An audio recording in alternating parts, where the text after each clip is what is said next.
And I want to help you guys destroy your inner nice guy syndrome so that you can get the girls, make more money, travel the world, get respect, and live with roosters if you want. Let's talk about how to destroy your inner nice guy. When I was a younger guy, I was really insecure. I used to have man boobs, what we call gynecomastia. So my chest was enlarged. I had big nipples that were out of place because I wasn't fat.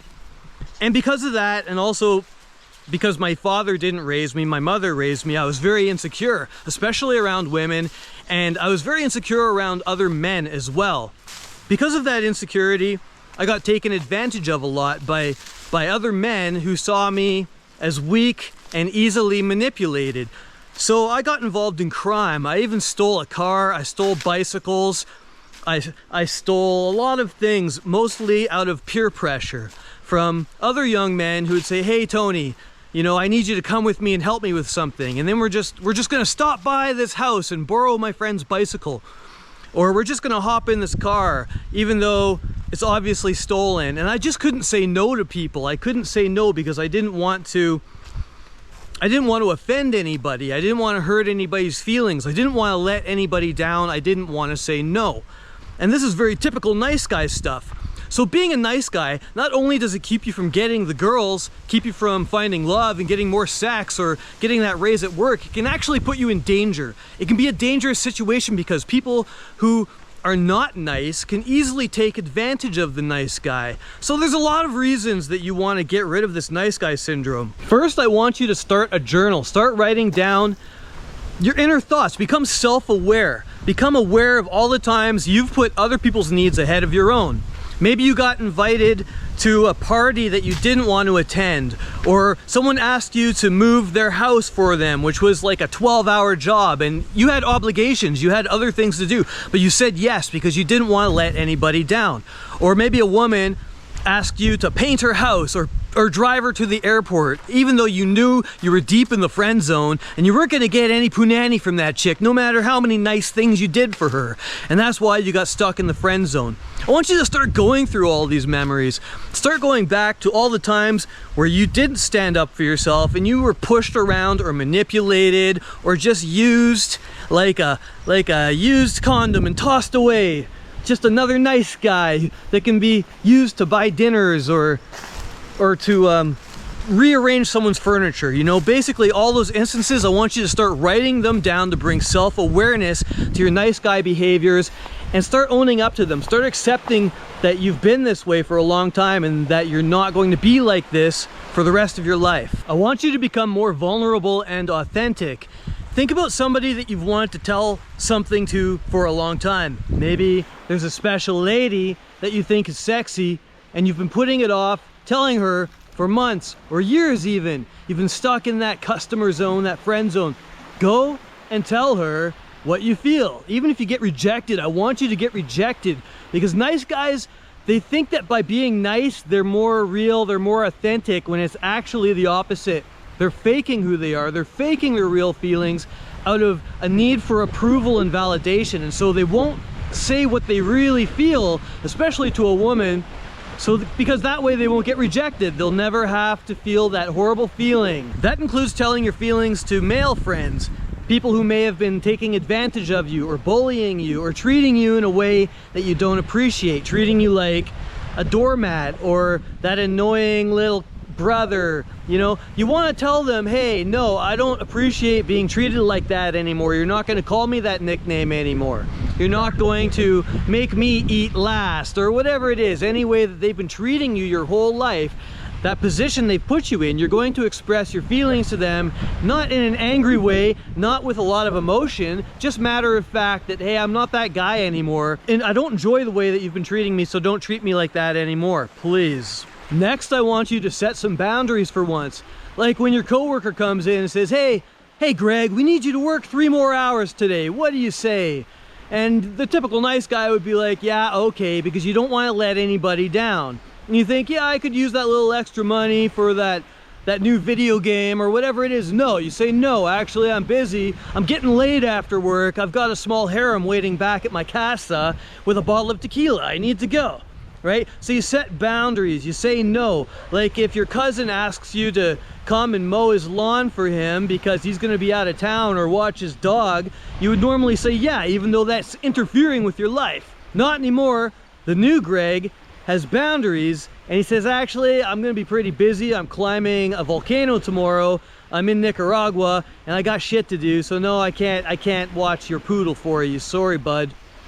To destroy your nice guy syndrome, get into personal development. Sure, you're watching a self-help video right now. That's a good start. But when's the last time you actually took action? You read those books on how to pick up women. Why don't you go out tonight? Why don't you go to a bar and approach 10 women? Nice guys don't do that. That's not a very nice guy thing to do. That's a fun guy. That's an exciting guy. That's an adventurous man, right? Maybe take some lessons, learn how to fight. Take some kickboxing classes. I took Muay Thai classes because I wanted to toughen myself up. I got my ass kicked quite a few times. And yeah, it did toughen me up a little bit. Take public speaking courses. Write a book. Join a seminar. Join a men's group. I have a men's group. Join my men's group. Subscribe to this channel and grab the free Fearless Approach Blueprint. It'll teach you how to approach women. It's free in the link below. Get into self-development, read books, read all the self-help books you can get into. Join a Tony Robbins self-help cult. Just develop yourself, learn skills, learn how to play tennis, learn the guitar. Do anything but passively sit around playing video games, jerking off, drinking alcohol, crying yourself to sleep at night, complaining that you're an incel. Do something to break yourself free of this nice guy bullshit and become the man you're capable of becoming. Master the art of effective communication. When I was younger, I would always defer to other people. When they wanted to do something, I would just agree with them. Hey, we're all going here. Okay, Tony would follow along. Hey, we're gonna play this game tonight. Okay, I'd play a game with them tonight. Hey, we're all gonna get high and drunk. I would do that. But as I got older, and especially once I got into personal development, dating, how to approach women, you know, I approached like 10,000 women. That changed who I am.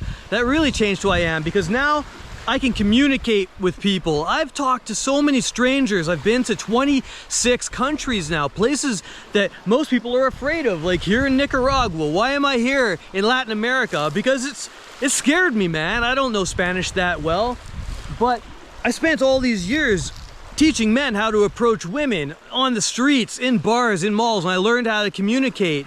And I can also say no. If somebody wants me to do something and I don't want to do it, I say no, that's fine. There's a guy in town, a homeless guy, and because I'm still nice, right? He asked me for money, so I gave him money. But now every time I see him, he's like, oh, hey, Tony.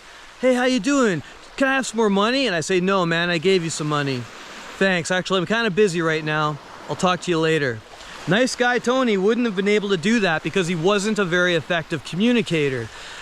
When's the last time you really expressed how you truly feel, how you are on the inside for real, and not just, you know, the guy who says things because he thinks that's what people want to hear?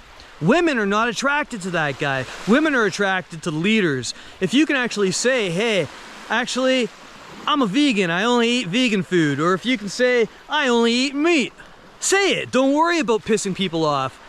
Politics, that's another story, right? But even then, if you don't believe in the local politics, you can express that and find other people who align with you.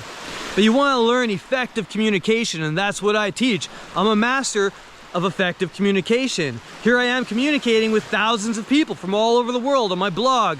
I put myself out there. A lot of people are so afraid. A lot of men are so afraid that they don't want to even comment on my videos because they don't want anybody to know they're watching it. Cowards. They don't want to get fired. Sometimes you have to stand up and fight for what you believe in. Sometimes you have to risk getting fired. Sometimes you have to risk everything to be who you truly are. That's the kind of person that's going to attract other winners into their life and who's going to get the hottest women and go on the adventures around the world, start their own business, and make themselves anti-fragile. Learn to communicate and you will be so powerful. Lightning will shoot out of the sky like you're Thor, straight into your head. Well, actually, I don't want that to happen to you. I'm being a bit melodramatic, but you know what I mean. Nice guys are also afraid to ask for support. When I was a nice guy, you know, I was really suffering. I was suffering with depression. I was suffering with insecurity and loneliness and self-doubt. And I didn't want to ask anybody because I didn't want to show them my weakness. I had this fake Tony, this fake happy guy, this fake fulfilled guy. On the opposite end of that, there's the guy who's always crying and always whining and always playing the victim. That's also a nice guy behavior. But the guy who's actually confident and happy with his life, he doesn't need to do it all alone. He can seek out help. He can get therapy. He can hire a coach like myself. He can join groups, join support groups, join men's groups, find other like-minded men, maybe go to a gym. There's so many ways you can find help. Don't try to do it all on your own. That's actually, like, it's not tough. It's the opposite of tough. It's lame because you're actually hiding out and isolating yourself. It's like an incel behavior. You isolate yourself and you tell yourself, oh, it's better on my own. It's not. Nothing's better on your own. And my last tip for destroying your inner nice guy forever is to enjoy your victories. Don't just wallow in pity because you're not making any progress. If you say to your boss, actually, I can't do the extra hours tonight. Or if you approach a woman, oh wow, man, I'll be so proud of you if you go do that. Let me know in the comments if you're approaching women or trying to get a girlfriend, or if you have a girlfriend and you don't like her, you don't love her anymore, but you're still with her because you're afraid you can't get another one. Stand up for yourself, man. Tell her, hey, actually, I'm going out with the boys tonight, and go out and meet more women. Try to find a better option. If people are pushing you around and you finally stand up for yourself and you say, actually, I don't like that nickname. I don't like being called sugar tits, okay? Or, or whatever.